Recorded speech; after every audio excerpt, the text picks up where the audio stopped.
Hey folks, it's Tatum and Daddy from the Tatum and Daddy Report. We got a new project set. It is the Snap Circuits Pro. Built over 500 exciting projects in electricity. Ages 8 to 108. 8 to 108, that's right. So we've been building the first couple of projects and we're up to number 11. It's called the Flying Saucer. Tatum, what does it do? It simulates a UFO. Okay, and how does it work?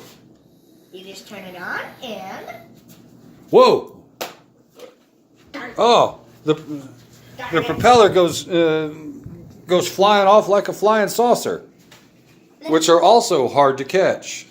Let's try it again. All right. Whoa! Yep, again, hard to catch. All right, I'm Daddy. One last time. One last time, all right. Third time's the charm. Third time's a charm, that's right. Get it set right.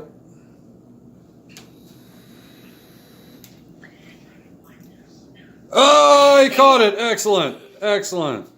All right, I'm Daddy. This is Tatum. And this is the Tatum and Daddy Report. Going back to class with the Snap Circuits Pro, learning about electricity. Soon I'm going to build electronicals. That's what I call